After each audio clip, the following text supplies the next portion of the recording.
Pakistan, 1996. Fatima Bhutto's father, Murtaza, is locked in conflict with his sister, then Prime Minister Benazir Bhutto. They have committed genocide in Karachi. They have killed numerous people in extrajudicial killings. Their time in office is coming to an end. A left-wing radical, Murtaza had split from Bhutto's Pakistan People's Party, moving into opposition and accusing Bhutto's administration of widespread corruption. Then in September 1996, gunfire erupts at his Karachi home. Murtaza and 6 others are shot dead by police, who claim they were fired on first while attempting to search his car for explosives. Opposition groups accused Benazir of state terrorism, charges she denied. Your father was gunned down outside your home when you were 14 years old. How has that affected you throughout your life? Tremendously. You know, I was 14 years old. I was very close to my father. I was inside the house. We heard all the gunfire. We heard all the shots. You know, when we finally found him I saw him die. I mean, it certainly broke me. I think maybe also of myself as 2 parts. The first before and the second after my father's death. But it has made me determined. It decided for me that there was no stopping, that we had to keep living, and we had to survive. And it certainly made issues like injustice, like violence, really central to me. And I know I'm not alone, though. You know, I know many people, neighbors, friends, other Pakistanis who have also lost fathers in this way, who've lost brothers. Violence, unfortunately, is something that unites most of us.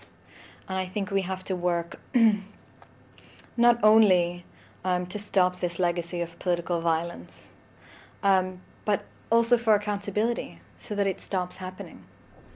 It must have been a double tragedy for you, though, obviously, once your father was killed, and then for you, when your mind suddenly thought Aunt Benazir had something to do with this, as far as you were concerned.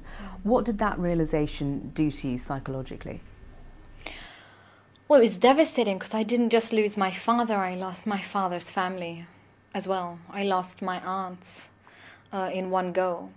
And it you know, I don't mean to sound dramatic, but it was very much like being orphaned. I mean, it did feel, it felt very overwhelming. You know, injustice, I think, is, you know, we speak about it as if it's an intangible or as if it's abstract. But we felt it very, very much in those first few years after he was killed. Yes, I did blame her. Her government presided over countless extrajudicial killings. My father was one of thousands who were killed. That's the moral responsibility that her and her government bear. And Benazir Bhutto's role in the cover-up of my father's murder was substantial too. There are allegations that your husband is responsible for your brother's death. Isn't that terrible? They kill a Bhutto and they want to destroy another Bhutto by framing a charge against her husband. What proof do you have, though, that she was the driving force behind it? Well, the tribunal that was convened to investigate the murder, but was not endowed with any legal authority to pass sentences, concluded 3 very important things. And it was a tribunal headed by Nasir Aslam Zahid, who at that point was a judge of the Supreme Court and a very respected figure in the legal community. And they concluded 3 things. First, forensically, that it was not a shootout. It was a massacre. The only ammunition spent was from that of the police. Second, they concluded that the police used an excess amount of force, that they did not treat the wounded men in a timely fashion, or in fact at all in some cases. And third, they concluded that the assassination could not have happened without approval from the highest level of government. Fatima, your family has endured such sadness over the years. In your lifetime, there have been 4 immediate Bhutto family members who have died, none of them through natural causes. Is the Bhutto name a blessing or a curse? For me, ultimately, it's a name. It's just a name.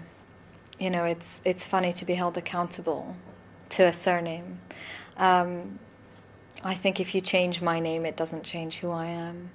And I'm accountable for my work, and which I work very hard at. So I think we place a bit too much importance on names anyways, especially in our part of the world. Well, the PPP now has a parliamentary majority following elections in February. Do you see much changing in Pakistan as a result? No. We've had 11 years of PPP and PML government.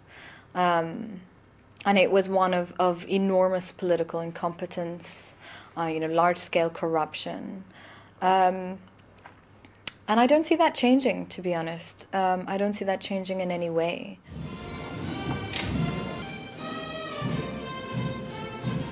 Ultimately, in Pakistan, it seems that power doesn't really change hands. It's the faces that change. But ultimately, their goal is the same. Pervez Musharraf has been a close ally of the US ever since the war on terror began. But you've called on Washington to basically butt out of Pakistan and also of the Middle East. But is it realistic to tell them to just, stick in their own backyard, particularly, in this day and age when terrorism is a global concern? Sure. What other way do they go about combating it other than the way they are? Well, they don't combat terrorism by empowering a military dictator. They don't combat terrorism by arming Pervez Musharraf to fight his own people. They can't combat terrorism by launching airstrikes in Bajaur, in the federally administrated tribal areas of Pakistan. I think that only breeds hate, that only breeds fear, and it only perpetuates a cycle of violence. Pakistanis are opposed to terrorism. Pakistanis have lived with terror. We lived with it before 9/11. We lived with terror attacks before 2001. It's absolutely in our interest to fight terrorism.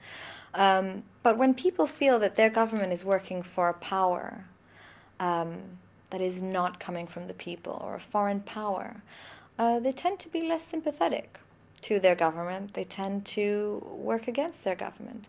And surely that's not productive for ensuring peace in the region. The 2005 Pakistani earthquake. What did you experience in the quake zone?